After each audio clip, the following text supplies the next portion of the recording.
শেষ বিদায় দেওয়া হলো শিশু সাজিদকে। সাজিদের মরদেহ আমরা কনফার্ম করি রাত্রি 9টার পর তানোর উপজেলা স্বাস্থ্য কমপ্লেক্সের কর্তব্যরত ডাক্তার তাকে মৃত ঘোষণা করে। তারপরেই আসলে এলাকায় শোকের ছায়া পড়ে যায় এবং মানুষ দলে দলে এসে ভিড় করে এবং সাজিদকে এক নজর দেখার জন্য সবাই তার সাজিদের সেই ভাঙা বাড়িতে এসে ভিড় করে। আসলে এই যে দেখতে পাচ্ছেন কিছু দূরেই সাজিদকে শেষ বিদায় দিয়ে দাফন সম্পন্ন করা হয়েছে। আসলে এখানে দাফন করার পরে মানুষ শোক নিয়ে আসলে ভারী কণ্ঠ নিয়ে চোখে জল নিয়ে আসলে সাজিদকে শেষ বিদায় দিয়ে মানুষ বাসার দিকে রওনা হয়েছে। আমরা যদি একজনের সঙ্গে কথা বলি, আসলে এই যে সাজিদের এই ঘটনা, মর্মান্তিক ঘটনা, এইটা আপনি কিভাবে দেখছেন? জি, আসসালামু আলাইকুম। আমরা সাজিদের এই মর্মান্তিক ঘটনাটা আসলেই দুঃখজনক। এটা আমরা মনে করছি সচেতনতার অভাবে এই কাজটা ঘটে গেছে। যদি এখানকার সচেতনতা থাকতো বা এই যে বরেন্দ্র এবং পল্লী বিদ্যুতের মাধ্যমে যে ঘন নলকূপগুলো বসানো হয়, গভীর নলকূপ, এগুলোতে যদি সচেতনতা থাকতো তাহলে এরকম অনাকাঙ্ক্ষিত ঘটনা ঘটতো না। জি, আসলে এই যে গত 2 দিন উদ্ধার খননের পর যে সাজিদকে উদ্ধার করা হলো, এই উদ্ধারটা আরো আগে হলে সাজিদকে জীবিত পাওয়া যেত কিনা?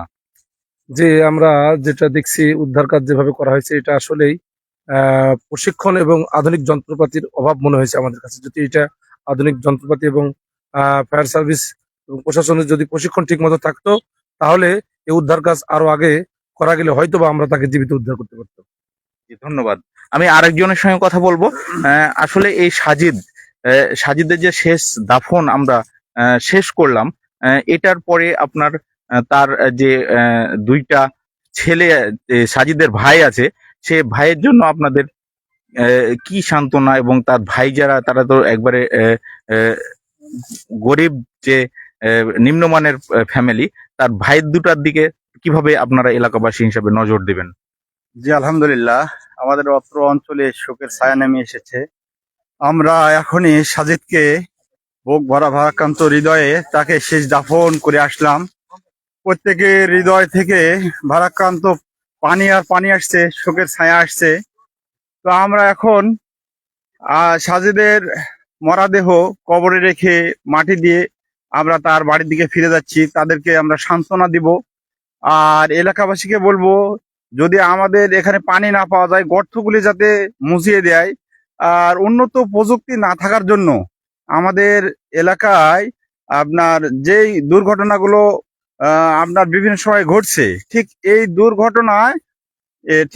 দুর্ঘটনায় দেখা যাচ্ছে কি উন্নত প্রযুক্তি থাকলে হয়তো আরো খুব তাড়াতাড়ি এটা উদ্ধার করা যেত। এমন হতে পারে কি তিনাকে হয়তো জীবিত অবস্থায় আমরা পেতাম। সুতরাং আমরা সকল এলাকাবাসী তার বাড়ির দিকে ফিরে যাচ্ছি তাকে সান্ত্বনা দেওয়ার জন্য, এবং তাদের জন্য আমাদের দেওয়া এবং দোয়া ছাড়া আর কিছু নেই। আল্লাহ তাআলার দরবারে আমরা মিনতি করি, আল্লাহ তাকে যাতে জান্নাতুল ফেরদৌস দান করেন, আমিন। আসসালামু আলাইকুম ওয়া রাহমাতুল্লাহ। জি, ধন্যবাদ। আমি আরেকজনের সঙ্গে কথা বলবো। আসলে যে সাজিদকে শেষ বিদায় দিলেন আপনারা, তো এই এলাকায় যে শোকের ছায়া, এইটা আসলে নির্মূল, এবং এই যে গভীর নলকূপগুলো শুনেছি আপনাদের এই এলাকায় অনেক রয়েছে, সেটা নির্মূলের জন্য আপনারা এলাকাবাসী হিসাবে কি পদক্ষেপ নিতে চাচ্ছেন? ধন্যবাদ। আসসালামু আলাইকুম। আসলে শিশু সাজিদ যে আমাদের মাঝ থেকে চলে গেল, আসলে আল্লাহর ফায়সালা আমাদেরকে মেনে নিতে হচ্ছে। কিন্তু এর চাইতে আর মর্মান্তিক কোনো ঘটনা হতে পারে না। আমরা আল্লাহর ফায়সালা হিসেবে মেনে নিচ্ছি, কিন্তু এলাকায় শোকের ছায়া নেমে এসেছে। আমাদের অশ্রুসিক্ত চোখ নিয়েই আমরা শিশু সাজিদকে বিদায় দিলাম। কিন্তু বাংলাদেশ কৃষি প্রধান দেশ, আমাদের এখানে গভীর নলকূপের প্রয়োজন রয়েছে। কিন্তু আসলে এই যে অসচেতনতার কারণে যে গভীর নলকূপের বোরিং করা হয়েছে, সেটাতে যদি পানি না পাওয়া যায়, তাহলে সেটাকে যদি ভরাট করে দেওয়া হতো, তাহলে হয়তো বা আজকে শিশু সাজিদকে আমরা এইভাবে হারাতাম না। সুতরাং আমি উদাত্ত আহ্বান জানাবো, যারা ইতিপূর্বেও পরবর্তীতে যারা এই ধরনের কোনো বোরিং করবে, তারা যদি সেটা না পায়, পানি যদি না পায়, পানির লেয়ার ভালো না থাকে, তাহলে সেক্ষেত্রে তারা সেটা বন্ধ করে দিবে। যদি বন্ধ না করে তাহলে এই ধরনের আরো অপ্রীতিকর ঘটনা ঘটতে পারে। আমি এখান থেকে দেশবাসী সহ সবাইকে উদাত্ত আহ্বান জানাচ্ছি, আমাদের আইন শৃঙ্খলা পরিস্থিতির উন্নতি করে এ ধরনের আর কোনো যেন অপ্রীতিকর ঘটনা কেউ ঘটার পরিবেশ তৈরি করতে না পারে, সেই জন্য আইন শৃঙ্খলা পরিস্থিতি ব্যবস্থার আরো উন্নতি হওয়া দরকার। আমি সবাইকে ধন্যবাদ জানিয়ে আমার কথা শেষ করছি। শিশু সাজিদের আমি আত্মার মাগফিরাত কামনা করছি, তার পরিবারের প্রতি শোক শক্ত পরিবারকে আমি ধৈর্য ধারণ করার তৌফিক দান করছি। আল্লাহ তাআলা তার পরিবারের প্রতি খাস রহমত নাজিল করুন। আল্লাহ তাআলা তার পরিবারের উত্তম অভিভাবক হয়ে যান। আল্লাহ তাআলা তার পরিবারটা একটু নিঃস্ব, আল্লাহ তাআলা যেন তার পরিবারের খাস অভিভাবক হয়ে তার প্রতি রহমত নাজিল করেন। আমরা এলাকাবাসীও তার পাশে দাঁড়াবো। পাশাপাশি আমরা রাষ্ট্রের কাছেও একটা মিনতি করতে চাই, রাষ্ট্রও যেন তার পাশে একটু দাঁড়ায়। সবাই মিলে যদি আমরা তার পাশে দাঁড়াই তাহলে আমরা শিশু সাজিদকে হারিয়ে তার পরিবারকে আমরা আবারও আমাদের সাথে মিলেমিশে নিয়ে থাকতে পারবো। এই উদাত্ত আহ্বান জানাচ্ছি। আল্লাহ তাআলা আমাদের এই মিনতি কবুল করুন। আল্লাহুম্মা আমিন। আসসালামু আলাইকুম ওয়া রাহমাতুল্লাহ। জি, ধন্যবাদ। আসলে দেখতে পাচ্ছিলেন শিশু সাজিদকে দাফন শেষে তারা মোনাজাতের মাধ্যমে আমাদেরকে জানাচ্ছিল, এবং তার যে ফ্যামিলি, তারা অতি দরিদ্র এবং অসহায়। তার দুইটা ভাই রয়েছে, একটি তার শিশু সাজিদের বড় এবং একটি শিশু সাজিদের ছোট। এই দুইটা বাচ্চা নিয়ে এই যে ফ্যামিলি, শিশু সাজিদের বাবা এবং মা, তারা অনেক কষ্টে জীবনযাপন করছে এবং তারা ভেঙে পড়েছে। এক কথায় তারা ভেঙে পড়েছে। এই ভাঙা থেকে উদ্ধার করার জন্য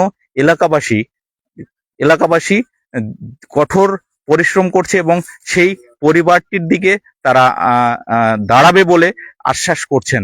দর্শক, কালের কণ্ঠের অফিসিয়াল ফেসবুক লাইভ থেকে আমরা আপনাদের দেখানোর চেষ্টা করছি। আমি মোহাম্মদ ফরহাদ আলী।